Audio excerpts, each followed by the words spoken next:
Good evening. I'm Julie McDonald and welcome to my third vlog, my fourth video of the channel. Doing a quick recap.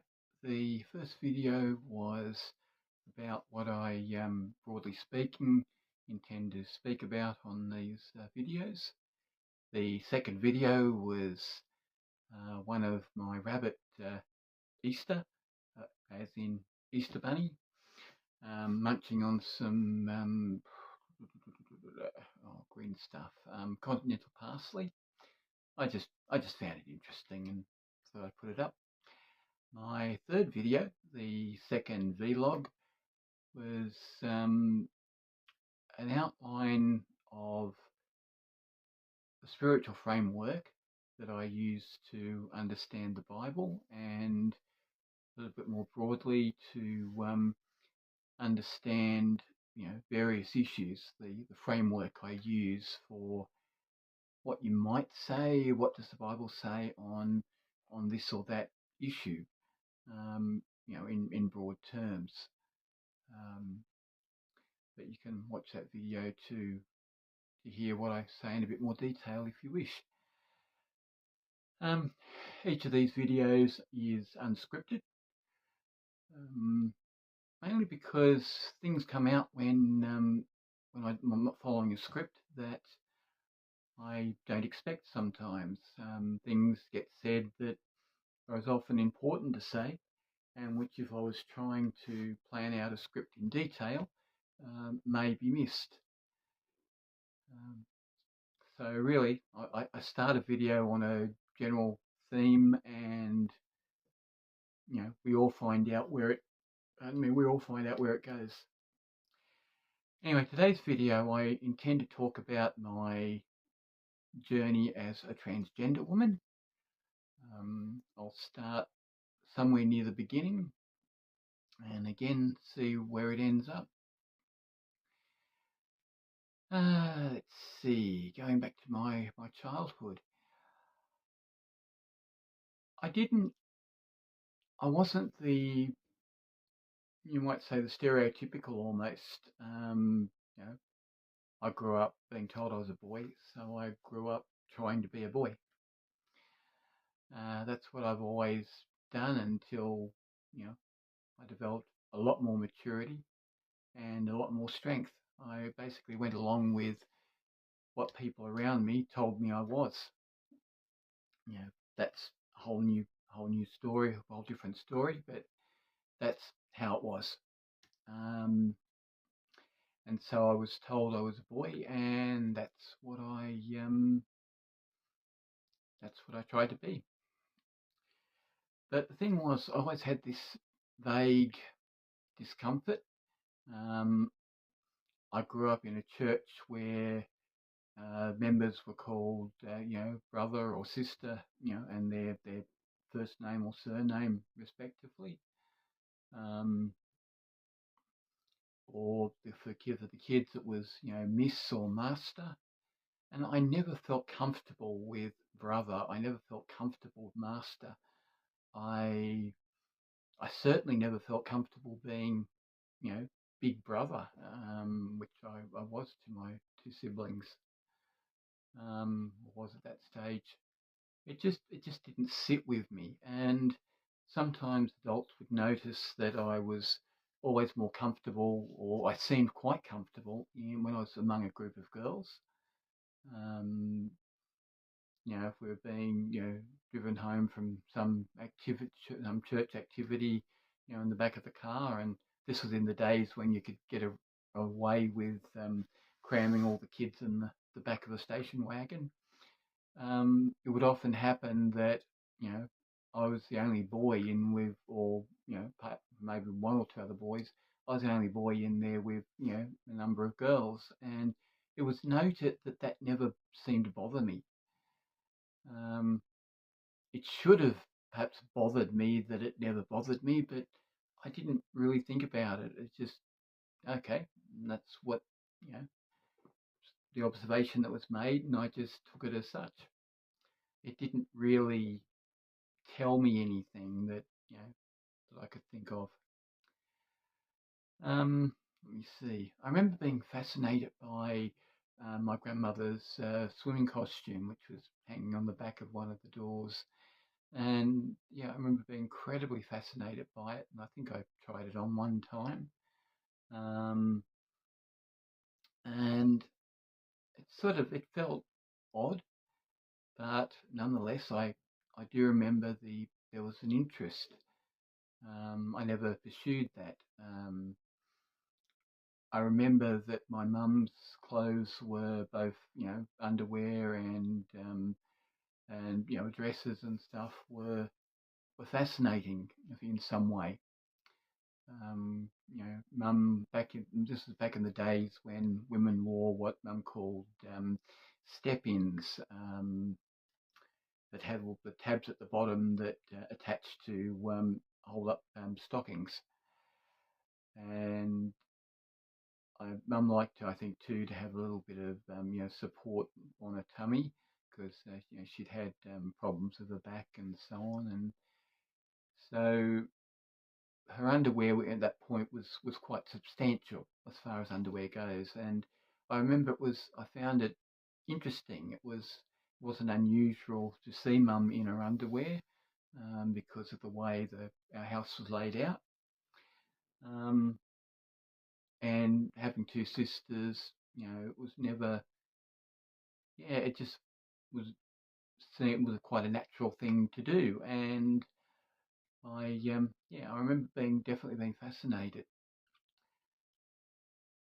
And but my predominant experience during that time was simply I felt unusual. I felt that something, hang on, just checking the time. Yep.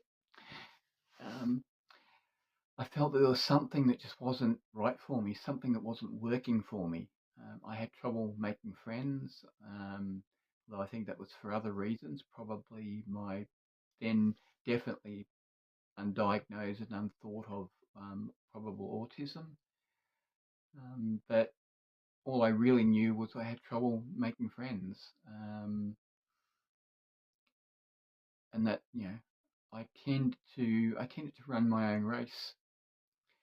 If I found myself doing things just because the group of people, group of kids I hung about with did that, I would often, find myself going off to do my own thing. I was always happiest doing my own thing.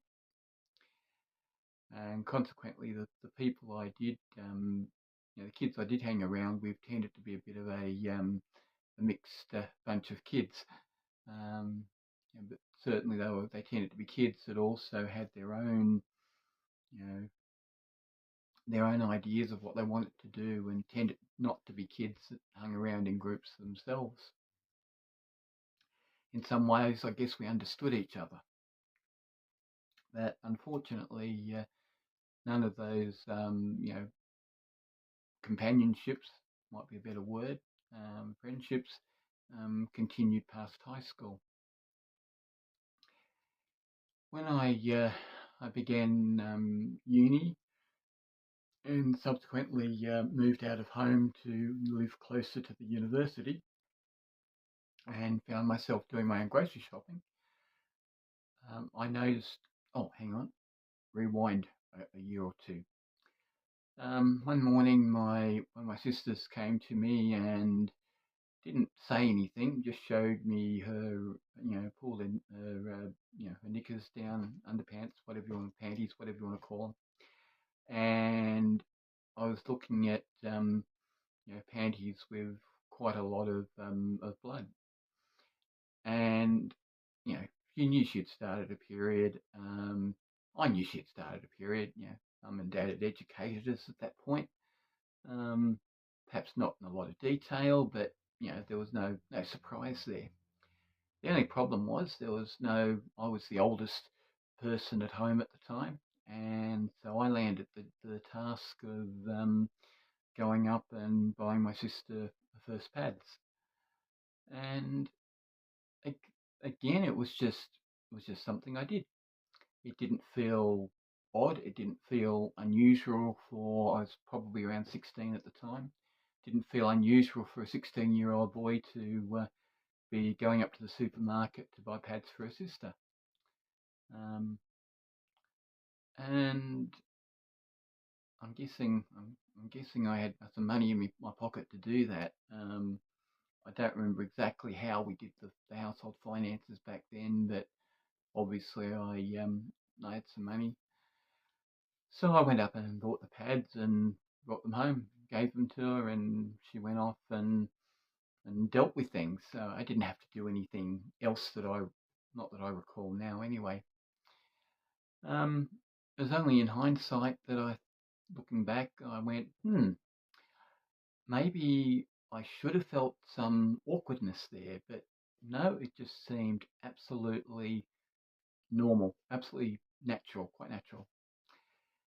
Anyway, when I had moved out of home and I began doing my own grocery shopping, it wasn't difficult for me to come across the sanitary products aisle, and just in the course of my other wandering around the supermarket doing my other shopping, and I picked up a cheap packet of sanitary pads, menstrual pads, and included them in my grocery shopping. And again, it felt absolutely natural for me to be doing this. And then when I got home, I put a pad on, and put a pad in the crotch of my underpants, and again, it felt odd, but it also felt quite, I should be doing this. And thus began a long time of this question buzzing around my head as to why buying and wearing period pads felt right. I wasn't into wearing any other items of women's clothes, largely because I just there was nothing in my experience that said this is what I should be doing. So I didn't. And yet I found myself buying and wearing pads. And I'll leave it to your imagination as to consider how confusing that was, how confusing to have a question that I had no idea how to ask. I just had no context in which I could ask this question as to why. So anyway, I continued doing this, and I gravitated towards the thicker pads. And this was back in the days before thin pads were better, and pads were marketed as thinner and more absorbent. This is back in the days of the old surfboard pads, as I've heard them called. So anyway, that went on for, well, it basically didn't stop until a few years ago. I had times in which I wasn't wearing pads, but a lot of the time I was. And then during my attempt at a marriage, remember this back in the days before I transitioned, I was living, as best I could figure out, as a heterosexual male. I got married to a cisgendered woman, cisgender being the term we use for a person who the gender they are identified with at birth matches up with the gender they see themselves as. So at that time, I saw myself as a cisgender man because I didn't have any other point of comparison. Anyway, back in, when was it, 1998?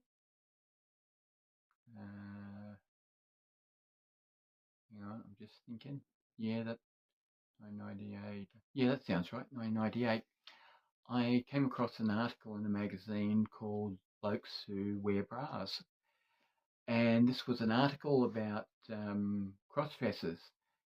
But the thing was, as I read this article and saw the descriptions of these men and why they cross-dressed, why they wore women's clothes, for the first time I saw something of myself in someone else. I saw something in these men that that connected with me, that I went, yeah, that's me. Um, so one day I put on one of my wife's bras, and I don't remember the conversations we had, but it was, I went from wearing bras. I got some of my own. I began getting some panties of my own. My wife was never really comfortable with me doing so, but neither did she actively stop me. So that continued when the marriage broke up and I moved back in with my mum and stepdad.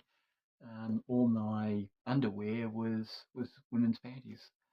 So I had a brief conversation with mum, in which I sort of gave some kind of, you know, I again, I don't remember the detail. I didn't really know why I felt right with wearing panties and bras, but knowing that mum was going to know, being mum, she was going to wash up, so she was going to do my laundry. I didn't ask her to, but I was travelling from where they lived into Sydney for work. Um, I didn't have a lot of spare time, so mum being mum, it was just something I knew she was going to do. So I had a conversation saying something to the effect of, I enjoyed this. This worked for me. Um, I didn't have an understanding myself, so I couldn't tell her much more.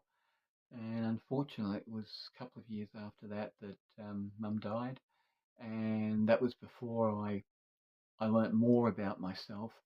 So I would have loved to have had a more detailed conversation. Um, my stepdad never really got it. And ultimately he outlived mum by about 10 years, and I stopped talking to him because my own journey towards womanhood continued, and basically he didn't keep up, and I didn't, I wasn't prepared to deal with that. Um, but that's also what I do too. I tend to, if if I can't deal with something with a person, I tend to just walk away from them, relative or not. So let's see. By this stage, I was always wearing panties and bras pretty much every day, including to work. Always had a singlet on over my bra, and I never wore a padded bra to work. Um, and I lived in fear of being noticed. I remember while I was still married, my then brother-in-law noticed I had no top on one day, and he noticed the marks of the bra and asked me, and I remember blowing up at him over it, because not because in hindsight he actually asked the wrong question or asked it rudely or unkindly, but just because it was so much of a secret for me. It was only me and my then wife who knew, and that's as far as I wanted it to go. Um, Again, I wish now I could have had a conversation with him, but we lost touch after I left my wife. And so again, I wasn't able to have that conversation. And then a few years after I left and the marriage, ended in divorce, my wife died too. So again, I lost the chance to have a more detailed conversation with her, which might have been possible. Okay, so next step. Basically, my cross-dressing increased. I acquired, women's tops, some dresses, skirts, and I wore them at home. I didn't wear them out at this point, but yeah, I was more than happy to wear them at home. It felt good. I felt right in a way that I couldn't at that point easily describe. And then I moved out of my stepdad's place, moved back to Sydney. for a short while at least, I had a flat of my own before a friend of mine moved in to help share the bills. And this was 2008. And I've never forgotten this Saturday. It was a Saturday. It was a day off work. I was at a bit of a loss as to what to do with the day.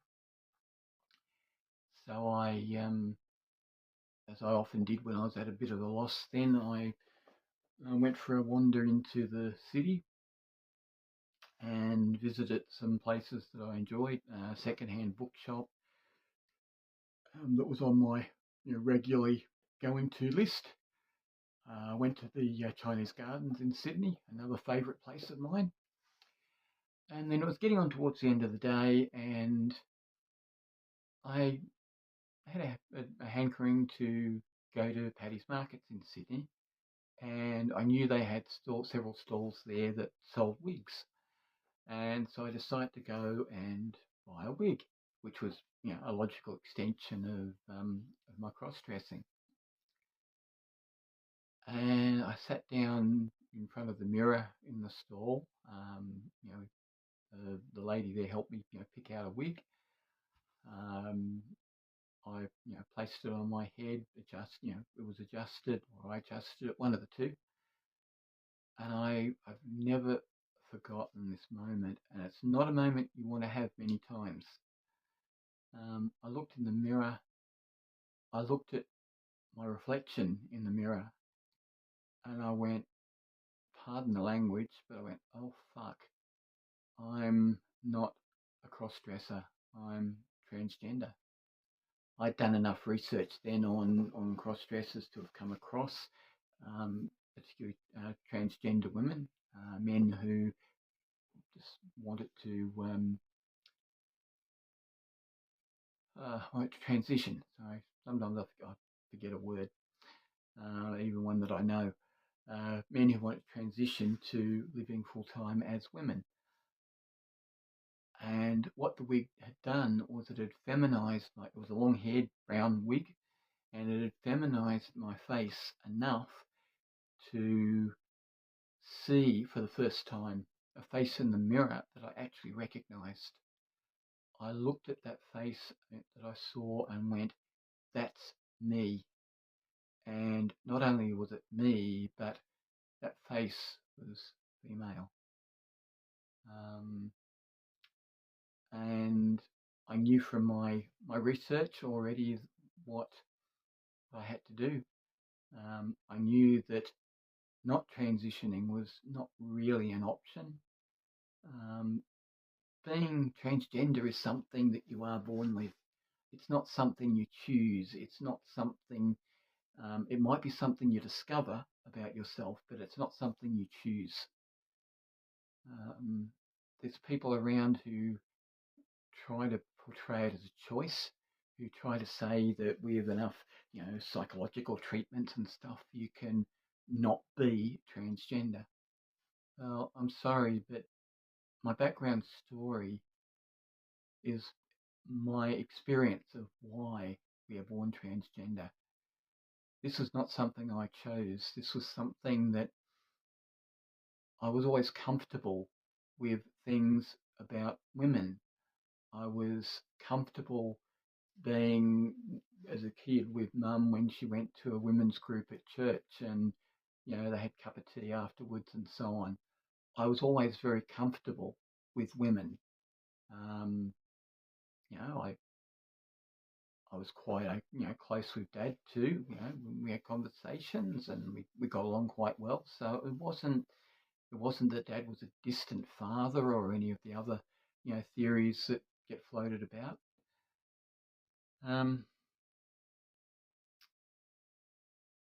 So we don't really know yet why. We've got ideas on why people become transgender, whether it's male to female or whether it's female to male, or some gender variation outside of that. I don't think we really know yet why, but it's pretty much agreed that it's not something like our sexuality, it's not something that we have a choice about. We can choose how we express our gender, how we, what gender we express. Some people choose to be androgynous, for example, um, to present in a way that it's not obviously male or female. Um, but it's not something, the expression might be our choice, but realizing that we're transgender is not something that we can just walk away from. And I've learnt enough to realize this, and that if I tried to walk away from it, I was just opening myself up to a lot of struggle. And quite frankly, I didn't want. It's not that I necessarily didn't want to struggle, but I didn't want to try and not be a woman. Um, it was it was a relief at finally realizing this. A lot of things started to make sense in my life. I made sense of why wearing period pads felt right and felt normal. I made sense of the story about helping my sister with her first period. Um, it made sense of why I felt comfortable around women and really didn't have a clue around men. Um, yeah, a lot of things made sense. And as there was often moments at work where I was a train driver then in Sydney, and often while I was driving my train, I just start crying as I realised yet something else made more sense to me. And it was a liberating feeling. It was it was scary in that I knew my world was about to change. I didn't have the option of moving somewhere, of transitioning, moving somewhere else and starting life again as a woman.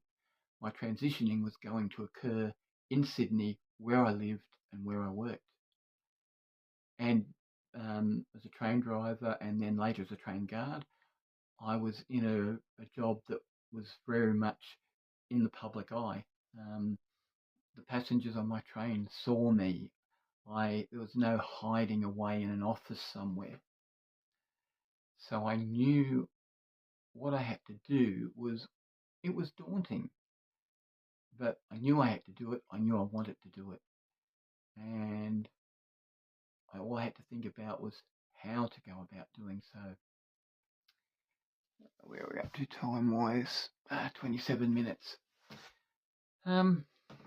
I think I might leave the rest of the story from the point of beginning to transition for another video. But the main thing I want to, I guess, 2 points I want to leave you with. The first one being what I've already said, that being transgender is not a choice.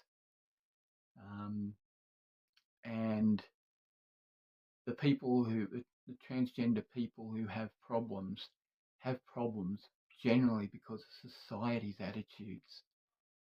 There's a lot of good people out there who are very accepting of the transgender community, but and notice I'm not going into it for this video into the intersex world or the rest of the LGBTI community. I'm just talking about being transgender. That's my experience.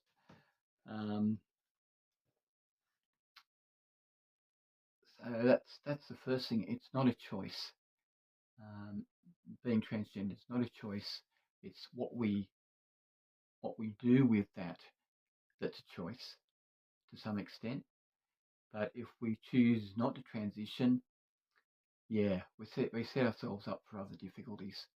I know people who I believe are actually transgender who have chosen not to transition, and they've lived successful lives. It's possible, but they've made that choice to live as the examples I can know offhand, to live as cisgendered men. And then in some cases, very much later in life, they've gone ahead and transitioned. In some cases. And the second, so that's the first take-home point. Now I've forgotten what the second point was. a second. Give me a second. Not a choice. And okay, I've gone blank on what. This is times when it would have been helpful to write a script. Um, um, oh, come on. What was it? Yeah, maybe that first point is the most important point. We don't have a choice, and yeah, and one in all the headaches I've had since I began my transition back in 2008, and as a pre-operative transgender woman, as I mentioned in my first video, and you might remember if you've watched the first video, my anatomy model here with breasts and a penis. Well, that's me, pre-operative. Basically, wife hadn't chosen to go through with gender reassignment surgery. It's largely because I chose to put the money into a university degree. Only me, medical staff, any partner, they're the only ones really that see my genitalia. Gender reassignment surgery isn't going to do anything about my face. I probably wouldn't have gone through with any sort of facial feminization unless would be very reluctant to go through work on my voice box, or what they call it, larynx. Apparently they can trachea. They can do a tracheal shave, I think they call it, to increase the pitch of my voice. But if it goes wrong, you risk not having a voice. So, and similarly, I've sort of, even though it still looks largely male, I've kind of got used to this face. And the people I know and whose opinions I care about, they've got used to it too, and they're quite okay with it. I'm quite okay with it. Why change it? So, oh gee, end of the day, maybe I'm getting tired, but yeah, I chose not to go through a surgery.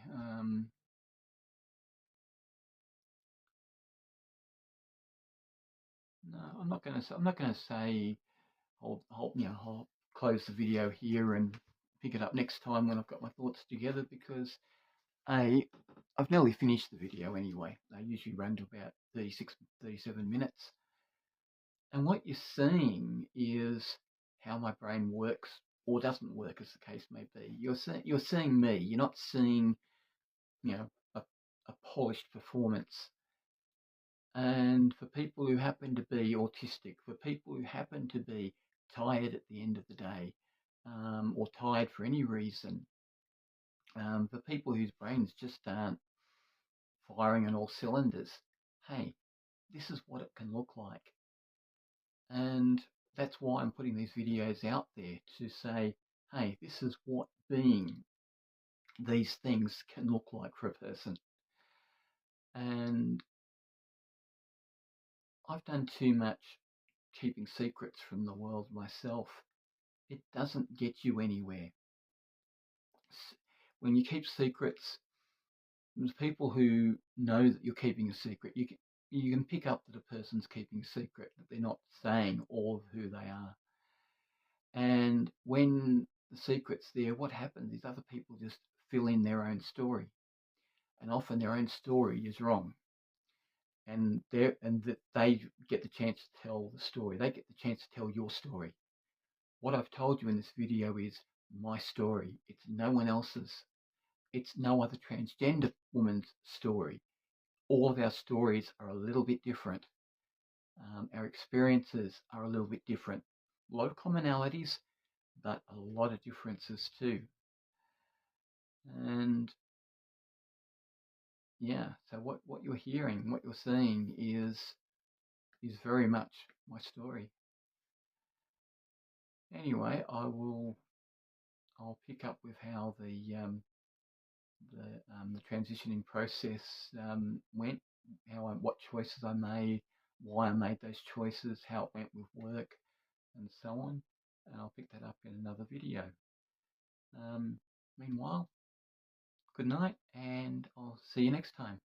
Bye for now.